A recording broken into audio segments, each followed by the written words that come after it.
Welcome to Alpha Coding Podcast, an all-access pass to medical coding and billing pro tips that help you start your week off smarter. And now, here is your host, Toni Elhoms. Hello, everyone, and welcome to the Alpha Coding Podcast series. I'm your host, Toni Elhoms. Welcome to episode 64 of the podcast. Today is March 22nd, and here we are, another Alpha Monday. This year is seriously flying by. So today we're going to cover a topic that I get a lot of questions about, and that is effectively managing down. I'm sure you guys have all heard the saying, people don't leave companies, they leave managers. So it's really important that organizations have the right leadership. So if you're in management or looking to step into management roles, I'm going to share some great pro tips with you that are going to be really helpful. So before we dive into our topic, it's time for your Monday dose of positivity, the Mindset Monday tip. And it's brought to you by Contempo Coding, which is an on-demand educational resource provider created for coders by coders. They specialize in affordable coding certification prep courses to help you accelerate in your career. Right now, they're offering an exclusive special to Alpha Coding Podcast listeners, and that's $125 off the Certified Risk Adjustment Coding Prep course, as well as some great bonus content when you order through our affiliate website. This course has a 100% pass rate, by the way. Visit our website, alphacodingexperts.com, and head over to the Deals and Discounts tab for a link to take advantage of this absolute steal of a deal. So our Mindset Monday tip is all about recognizing the cost of success, the cost of greatness. The quote I want to share with you says, "Success is never on discount. Greatness is never on sale. Greatness is never half off. It's all or nothing all day, every day. And greatness is never on discount."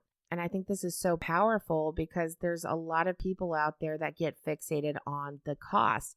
What's the price? Instead of focusing on the worth. And in order to be successful, in order to achieve greatness, in order to have these amazing things, you have to hustle like crazy. Greatness has a cost. There's no real days off. There's no break when you're on a journey to success. Greatness never goes on sale. You're always going to pay full price for anything that's worth having.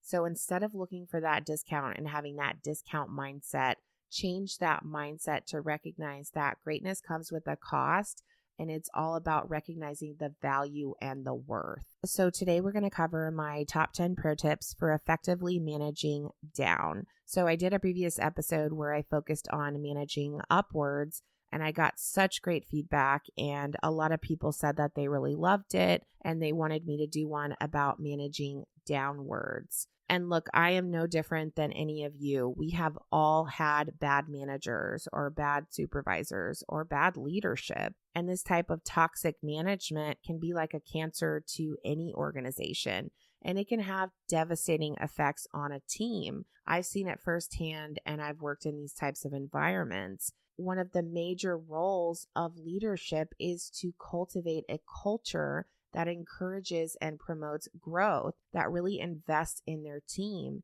Because anybody that has a successful business that includes employees will tell you that their employees are the lifeblood of their organization. And you have to invest in your people. When you treat your employees well, they're going to treat your customers well. They're going to treat your patients well. It's very much a trickle-down effect. And keep in mind, it does require a different skill set to manage upwards versus managing downwards. So these require different skill sets, and they take time to develop and evolve.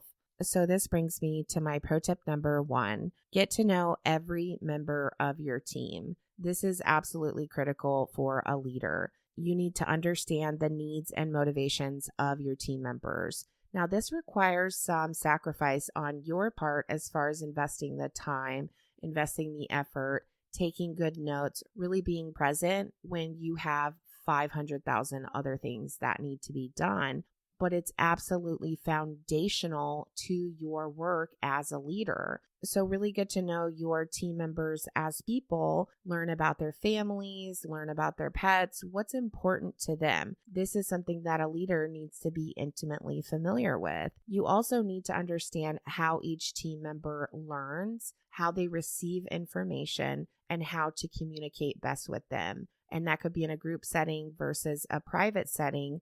Everybody's personalities are different and unique. And the same goes for learning styles. A lot of us think that we could just tell somebody how to do something and they're going to know what to do. And that's not always the case. A lot of folks are kinesthetic learners. They learn by doing. I know for me personally, I like when somebody shows me the process and then watches me do it and gives me feedback rather than just giving me a step-by-step process, me reading through it and then figuring it out myself. Having that hands-on approach tends to be a lot more effective, but everybody's different. So it's important to know how to connect and communicate with each team member. I can't tell you the number of times I have seen managers, supervisors never take the time to get to know their team members. They never meet with them. The only real interaction they have with their team is in department meetings, and that's not going to be enough. You really have to go the extra mile. Pro tip number 2, set clear expectations and deadlines. People need to know what you expect and when you expect it to be done. It's really important to be direct because this helps you avoid miscommunication.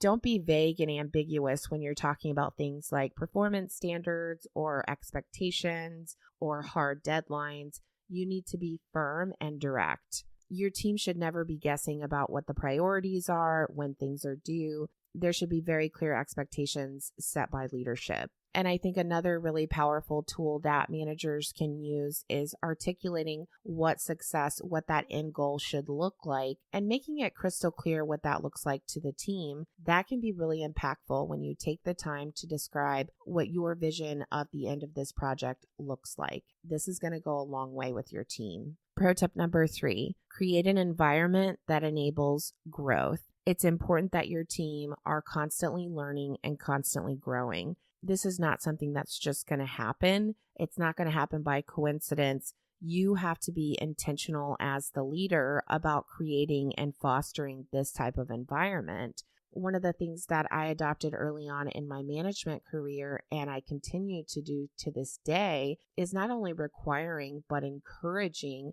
my team to invest in their own personal development, their own personal growth. So every good leader is going to understand the value of investing in your team. Another thing that I think is really critical is make sure that you're giving your team context for their work and how it fits into the big picture. I remember back when I worked in corporate, I hated when my bosses would come to me and they wouldn't give me the full picture. They would just ask me some random question or give me some random assignment without a whole lot of context as to where it fit in the bigger picture. And when I didn't understand how it fit into the big picture, which is really doing your team a disservice, because when you give them context, they may have additional vantage points. They may see things through a different lens and they can give you that information. But without context, it's going to be difficult to get that information out of your team. Pro tip number 4, give credit where credit is due.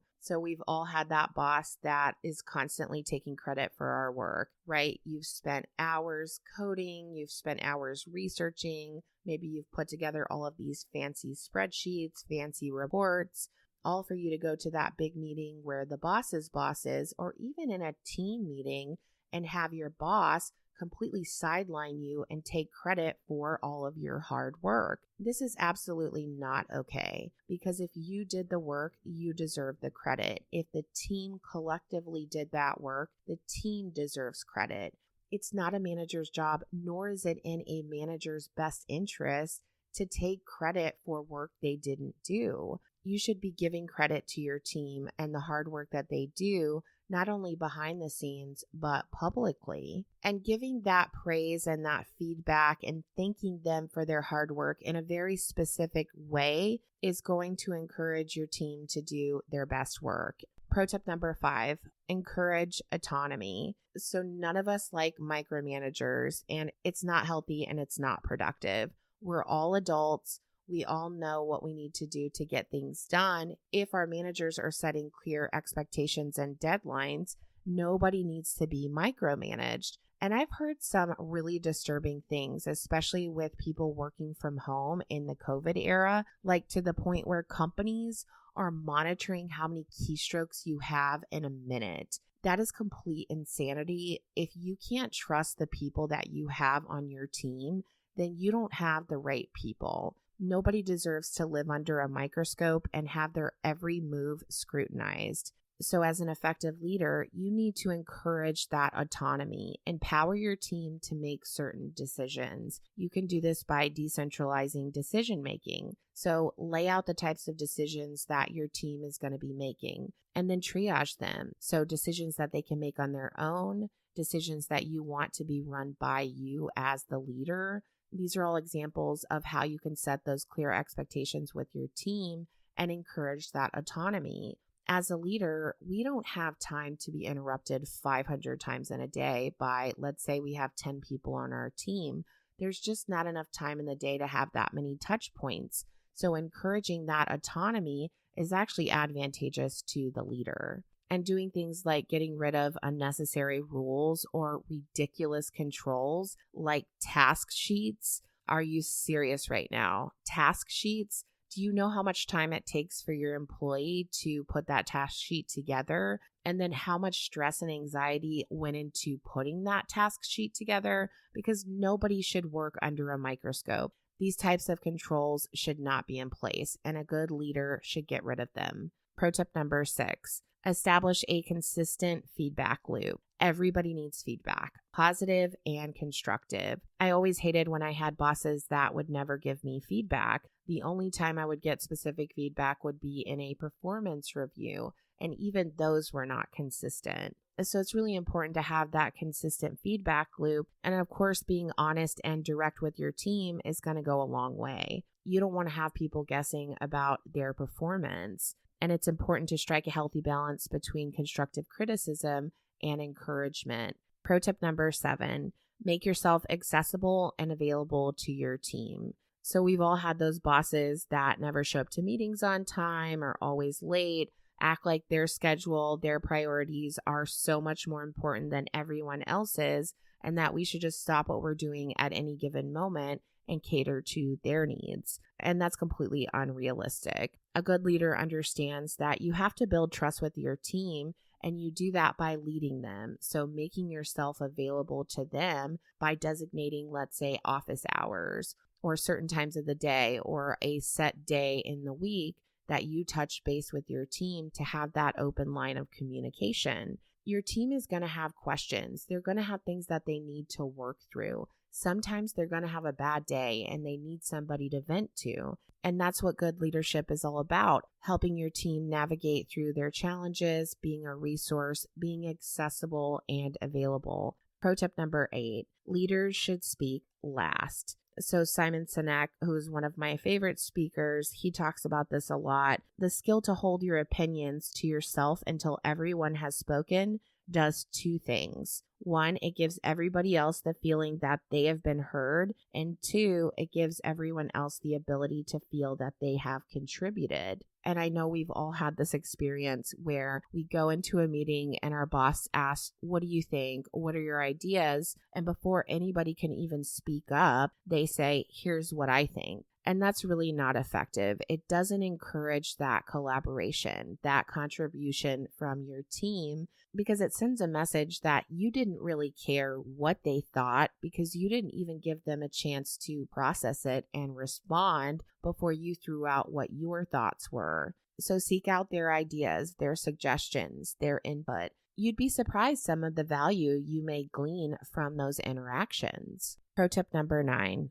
communicate the vision. So a good leader understands that it's their job to articulate the vision, paint the clearest picture so that everybody understands and can see it. What are the long-term goals? What's the big picture? What's mission critical? And this is where leadership is incredibly powerful because they're responsible for shaping the employee's view of the organization. And you can either reinforce that vision by clearly articulating it to your team, or you can destroy it. It's really that simple. And failing to articulate that vision to your team is really destroying the vision, because everybody needs to see that picture so clear. And that's going to encourage people to band together and work towards a common goal. And it's your job as a leader to ensure that your team understands the value of their work. Pro tip number 10, the best leaders serve others. So it's all about the servant leadership. Contrary to what most people think, leadership is not about privilege. It's about being a team player. It's about jumping in and helping when your team is in a bind, picking up the slack. I would never ask my team to do something that I wouldn't be willing to do myself. As a leader, you have to put yourself in a position to serve others rather than managing others. And you're going to see incredible results with this change in perspective. So grab a pen and paper to summarize my top 10 pro tips for effectively managing down. Number 1, get to know every member of your team. Number 2, set clear expectations and deadlines. Number 3, create an environment that enables growth. Number 4, give credit where credit is due. Number 5, encourage autonomy. Number 6, establish a consistent feedback loop. Number 7, make yourself accessible and available to your team. Number 8, leaders should speak last. Number 9, communicate the vision. Number 10, the best leaders serve others. So it's time for this week's coding pro tip, and it's brought to you by Project Resume. When is the last time you had your resume updated? Your resume is literally your entry ticket to that next great opportunity. Project Resume will design a customized ATS-friendly resume to demonstrate your unique skills and experience. And even better, it's written by coders for coders. Make that investment in yourself today and visit projectresume.net and mention my code ALPHACODING for special pricing. If you have a coding related question and would like it to be featured in one of our coding pro tips, please reach out to me on LinkedIn, Facebook, Instagram, or YouTube. So this week's coding pro tip comes to us from California. Hi, Toni. I saw your YouTube video with Contempo Coding and it was very informative. I have applied to so many coding jobs, but have had no luck yet. I completed Practicode a few months ago. What is your best advice for me, and should I apply to local and general hospitals? Well, thank you so much for the feedback. I had so much fun with my good friend Victoria in that interview. If you have not done so already, be sure to check out Contempo Coding YouTube channel. So I definitely have talked about this in previous episodes, and I've had a lot of guests on that have talked about what has worked for them, but it's going to be really critical that you get your foot in the door in a healthcare organization. You will likely not get that coding role right out of the gate, and so you kind of have to be willing to take whatever you can get. So if you can get a job in medical records, in surgery scheduling, in front desk, in back office, in billing, all of those jobs are going to be incredibly beneficial to you as a coder. Another hidden gem is to visit your Workforce Solutions or Workforce Connection Center. It's called something different in every state, but these can be great resources to get into government jobs. A lot of organizations are actually required by law to post their jobs in a certain number of places, and Workforce Connections may be one of them. You'll see jobs from places like the VA, the Public Health Department, some nonprofit hospitals. So definitely check in there. But there's so many other things that you have to do beyond just that. You also have to be networking. You have to have a great resume. You really have to polish your interviewing skills. So there's a lot that goes into nailing that first position. But I can tell you that there have been many people that have come before you and have had the same experience, and your persistence and hard work will pay off. So I hope that points you in the right direction. Please remember to hit that subscribe button now so you never miss another episode. Also, be sure to drop us a 5-star rating and review on iTunes. We really appreciate your support. So this concludes today's episode. Until next week, thank you for listening to the Alpha Coding Podcast. We'll see you next Monday. For more information about medical coding and billing pro tips, including how to hire alpha coding experts, follow us on LinkedIn, Instagram, Facebook, YouTube, or visit our website at www.alphacodingexperts.com.